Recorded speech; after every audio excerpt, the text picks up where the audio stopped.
जय श्री राधे कृष्ण। आप सभी का हमारे YouTube चैनल पे बहुत बहुत स्वागत है। आइए आज सुनते हैं वर्ष 2022 श्रावण मास में चौथे सोमवार सावन सोमवार व्रत की कथा। हिंदू धर्म में श्रावण महीने का बड़ा ही विशेष महत्व माना गया है। श्रावण के महीने में भगवान शिव का पूजन करना, अभिषेक करना, सोमवार का व्रत करना, यह सब बड़ा ही पुण्य फलदायक माना गया है।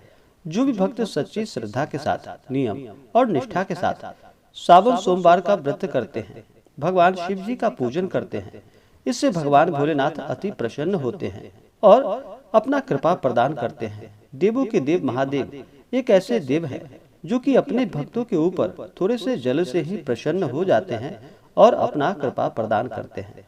भगवान भोलेनाथ को प्रसन्न करने के लिए चाहिए कि सोमवार के दिन इस दिन सुबह उठ करके नित्य क्रियाओं से निवृत्त हो करके गंगा नदी में स्नान करना चाहिए। अगर वहां पर ना जा पाए तो घर के नहाने के पानी में ही थोड़ा सा गंगा जल मिलाकर स्नान करना चाहिए। शुद्ध वस्त्र धारण करके उसके बाद फिर भगवान शिव का पूरे विधि विधान के साथ मंदिर में या घर पे ही भगवान का पूजन करना चाहिए।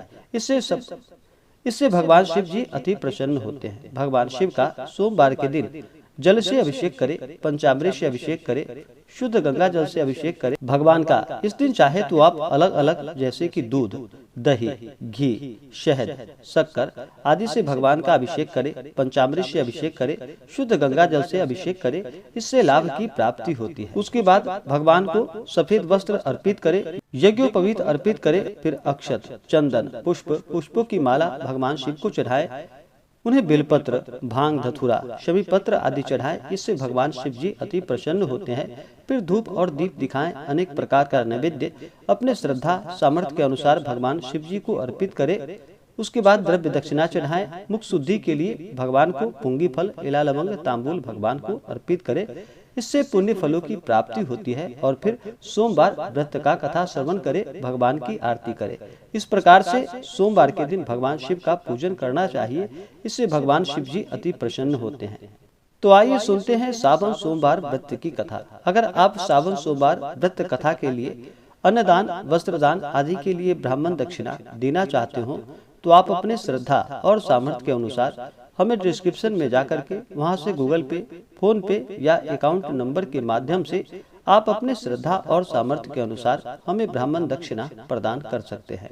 तो आइए सुनते हैं सावन सोमवार व्रत की कथा। तो बोलिए प्रेम से भगवान भोलेनाथ की जय, माता पार्वती की जय। किसी नगर में एक धनी व्यापारी रहता था।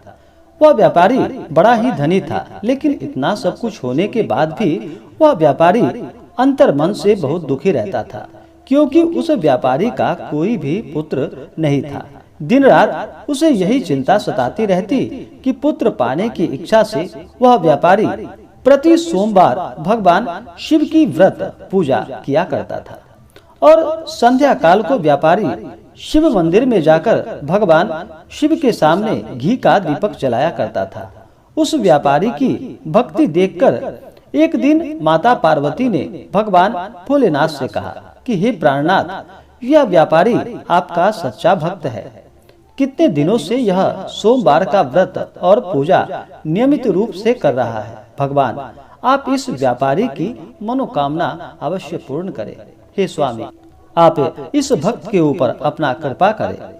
पार्वती माता का इतना आग्रह देखकर भगवान शिव ने कहा कि तुम्हारे आग्रह पर मैं इस व्यापारी को पुत्र प्राप्ति का वरदान देता हूँ, लेकिन इसका पुत्र 16 वर्ष से अधिक जीवित नहीं रहेगा। उसी रात भगवान शिव ने स्वप्न में उस व्यापारी को दर्शन देकर उसे पुत्र प्राप्ति का वरदान दे दिया और उसके पुत्र के 16 वर्ष तक जीवित रहने की बात भी बताई। भगवान के वरदान के बाद व्यापारी को खुशी तो हुई, लेकिन पुत्र की अल्प आयु की चिंता ने उस खुशी को नष्ट कर दिया। व्यापारी पहले की तरह सोमवार का विधिवत व्रत करता रहा। कुछ महीने पश्चात उसके घर में अति सुंदर पुत्र उत्पन्न हुआ। उसमें व्यापारी के घर में खुशियां भर गई। बहुत धूमधाम से पुत्र जन्म का समारोह मनाया गया। व्यापारी को पुत्र जन्म की अधिक खुशी न हुई, क्योंकि उसे पुत्र की अल्प आयु के रहस्य का पता था। यह रहस्य घर में किसी को भी मालूम न था। विद्वान ब्राह्मणों ने उस पुत्र का नाम अमर रखा। जब अमर 12 वर्ष का हुआ तो शिक्षा के लिए उसे वाराणसी भेजने का निश्चय हुआ। व्यापारी ने अमर के मामा दीपचंद को बुलाया और कहा कि अमर को शिक्षा प्राप्त करने के लिए वाराणसी छोड़ आओ। अमर अपने मामा के साथ शिक्षा प्राप्त करने के लिए चल पड़ा। रास्ते में जहाँ भी अमर और दीपचंद रात्रि में विश्राम के लिए ठहरते, वहीं यज्ञ करते और ब्राह्मणों को भोजन कराते जाते। लंबी यात्रा के बाद अमर और दीपचंद एक नगर में पहुँचे। उस नगर के राजा की कन्या के विवाह की खुशी में पूरे नगर को सजाया गया था। निश्चित समय पर बारात आ गई, लेकिन वर का पिता अपने बेटे के एक आंख से काने होने के कारण बहुत चिंतित था। उसे यह बात का भय सता रहा था कि राजा को इस बात का पता चलने पर कहीं वह विवाह से इनकार न कर दे, इससे उसकी बदनामी होगी। वर के पिता ने अमर को देखा तो उसके मस्तिष्क में एक विचार आया। उसने सोचा, क्यों न इस लड़के को दूल्हा बनाकर राजकुमारी से विवाह करवा दूं। विवाह के बाद इसको धन देकर विदा कर दूंगा और राजकुमारी को अपने नगर में ले जाऊंगा। वर के पिता ने इस संबंध में अमर और दीपचंद से बात की। दीपचंद ने धन मिलने के लालच में वर के पिता की बात स्वीकार कर ली। अमर को दूल्हे के वस्त्र पहनाकर राजकुमारी चंद्रिका से विवाह करा दिया गया। राजा ने बहुत सा धन देकर राजकुमारी को विदा किया। अमर जब लौट रहा था तो सच नहीं छिपा सका और उसने राजकुमारी की ओढ़नी पर लिख दिया, राजकुमारी चंद्रिका, तुम्हारा विवाह तो मेरे साथ हुआ है। मैं तो वाराणसी में शिक्षा प्राप्त करने के लिए जा रहा हूँ। अब तुम्हें जिस नवयुवक की पत्नी बनना पड़ेगा वह एक आंख से काना है। जब राजकुमारी ने अपनी ओढ़नी पर लिखा हुआ पढ़ा तो उसने काने लड़के के साथ जाने से इनकार कर दिया। राजा ने सब बातें जानकर राजकुमारी को महल में ही रख लिया। उधर अमर अपने मामा दीपचंद के साथ वाराणसी पहुंच गया। अमर ने गुरुकुल में पढ़ना शुरू कर दिया। जब अमर की आयु 16 वर्ष पूरी हुई तो उसने एक यज्ञ किया। यज्ञ की समाप्ति पर ब्राह्मणों को भोजन कराया और खूब अन्न वस्त्र दान किए। रात को अमर अपने शयन कक्ष में सो गया। शिव के वरदान के अनुसार शयनावस्था में अमर के प्राण पखेरु उड़ गए। सूर्योदय होने पर मामा अमर को मृत देखकर रोने और पीटने लगा। आसपास के लोग भी वहां पर एकत्र होकर दुख प्रकट करने लगे।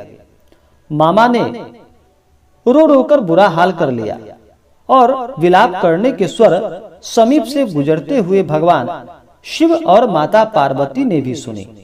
पार्वती माता ने भगवान शिव से कहा कि हे प्राणनाथ, मुझे इसके रोने के स्वर में अब मुझसे सहन नहीं हो पा रहा। आप इस व्यक्ति के कष्ट को दूर कीजिए। हे प्राणनाथ, आप इसके ऊपर कृपा कीजिए।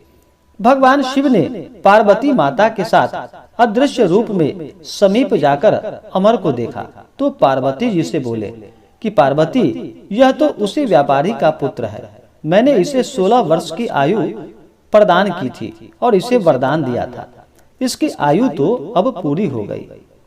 पार्वती माता ने फिर भगवान शिव से निवेदन किया कि हे प्राणनाथ, आप इस लड़के को जीवित करें, नहीं तो इसके माता पिता पुत्र की मृत्यु के कारण रो रो कर अपने प्राणों को त्याग देंगे। इस लड़के का पिता तो आपका परम भक्त है। वर्षों से सोमवार का व्रत करते हुए आपको भोग लगा रहा है। पार्वती माता के आग्रह करने पर भगवान शिव ने उस लड़के को जीवित होने का वरदान दे दिया और कुछ ही पल में वह जीवित होकर उठकर बैठ गया। शिक्षा समाप्त करके अमर मामा के साथ अपने नगर की ओर चल दिया। दोनों चलते हुए उसी नगर में पहुंचे जहां पर अमर का विवाह हुआ था। उस नगर में भी अमर ने यज्ञ का आयोजन किया। समीप से गुजरते हुए नगर के राजा ने यज्ञ का आयोजन देखा। राजा ने अमर को तुरंत पहचान लिया। यज्ञ समाप्त होने पर राजा अमर को और उसके मामा को महल में ले गया और कुछ दिन उन्हें महल में रखकर बहुत सा धन वस्त्र देकर राजकुमारी के साथ विदा किया। रास्ते में सुरक्षा के लिए राजा ने बहुत सारे सैनिकों को भी साथ भेजा। दीपचंद ने नगर में पहुंचते ही एक दूत को घर भेजा और अपने आगमन की सूचना भेजी। अपने बेटे अमर के जीवित वापस लौटने की सूचना से व्यापारी बहुत प्रसन्न हुआ। व्यापारी ने अपनी पत्नी के साथ स्वयं को एक कमरे में बंद कर रखा था। भूखे प्यासे रहकर व्यापारी और उसकी पत्नी बेटे की प्रतीक्षा कर रहे थे। उन्होंने प्रतिज्ञा कर रखी थी कि यदि उन्हें अपने बेटे की मृत्यु का समाचार मिला तो दोनों अपने प्राण को त्याग देंगे। व्यापारी अपनी पत्नी और मित्रों के साथ नगर के द्वार पर पहुंचा। अपने बेटे के विवाह का समाचार सुनकर पुत्रवधू राजकुमारी चंद्रिका को देखकर उसकी खुशी का ठिकाना न रहा। उसी रात भगवान शिव ने व्यापारी के स्वप्न में आकर कहा कि हे श्रेष्ठी, मैंने तेरे सोमवार के व्रत करने और व्रत कथा सुनने से प्रसन्न होकर तेरे पुत्र को लंबी आयु प्रदान की है। व्यापारी बहुत प्रसन्न हुआ। सोमवार का व्रत करने से व्यापारी घर में खुशियां लौट आई। इसी प्रकार से जो भी भक्त सच्ची श्रद्धा के साथ, नियम और निष्ठा के साथ सावन सोमवार का व्रत करते हैं, भगवान शिव जी का पूजन करते हैं, इससे भगवान भोलेनाथ अति प्रसन्न होते हैं और अपना कृपा प्रदान करते हैं। तो आशा करता हूँ कि यह जानकारी आपको अच्छा लगा हो। ऐसे ही ज्ञानवर्धक जानकारियाँ प्राप्त करने के लिए हमारे इस चैनल पे अगर आप नए हैं तो चैनल को लाल बटन दबा करके सब्सक्राइब करें, साथ में बेल आइकन घंटी दबाएं ताकि मेरे वीडियो का नोटिफिकेशन आपको समय से मिलता रहे। वीडियो को लाइक करें, शेयर करें। सुखी रहें और स्वस्थ रहें। जय श्री राधे कृष्ण। धन्यवाद।